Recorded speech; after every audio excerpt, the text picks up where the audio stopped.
Sans victoire et avec seulement 2 points pris en 2015, le Stade Rennais a basculé en deuxième moitié de classement. Une réaction des joueurs de Philippe Montagnier donc attendue face à des Bordelais retrouvés depuis que Willy Sagnol a récupéré ses joueurs ayant participé à la Coupe d'Afrique des Nations. Les Girondins restent sur 4 matchs sans défaite, dont 2 victoires consécutives, leur permettant de croire ainsi en leur place européenne. Et les Bordelais se montrent les plus entreprenants en début de rencontre. Une frappe lointaine de Wabi Kazri oblige Benoît Costil à détourner des 2 points.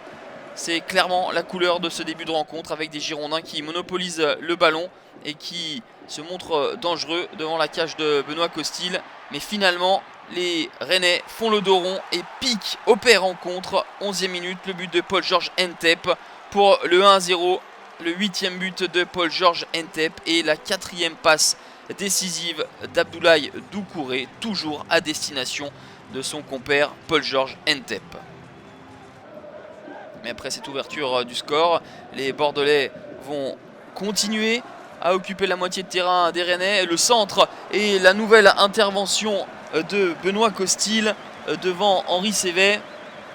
Les coups de pied arrêtés ne sont guère plus favorables aux Girondins. Le coup franc de Wabi Kazri est légèrement dévié sur sa transversale par Benoît Costil. Et encore une fois, les Rennais opèrent en contre. Un contre rondement bien mené avec à la conclusion Ola Toivonen. Et sans l'intervention décisive, sans l'inspiration géniale de Cédric Carasso, main gauche, eh bien l'addition serait un petit peu plus salée pour des Bordelais qui mériteraient de marquer, mais qui vont rentrer au vestiaire avec ce déficit d'un but. Bordeaux a eu le ballon, Bordeaux a tiré, eu les occasions dominées, mais Bordeaux est mené face à des Rennais ultra réalistes, tout proche même de marquer un second but avant la pause. On en reste à 1-0 et un fait de jeu va intervenir à un quart d'heure de la fin. La faute de Gelson sur Roland, selon monsieur Le Sage. Le pénalty est très loin d'être évident. Pour autant, Wabi Kazri ne se prive pas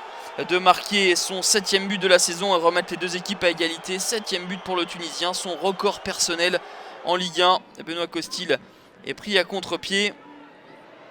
Rennes pousse, essaye de marquer le but qui serait finalement un hold-up, mais une nouvelle fois Cédric Carasso s'interpose devant l'attaquant suédois Ola Toivonen. Une frappe puissante mais trop centrale pour inquiéter Cédric Carasso. On en reste là, un partout, score final entre les Rennais qui bouclent un 10e match sans victoire pendant que les Bordelais enchaînent une 5e rencontre sans défaite.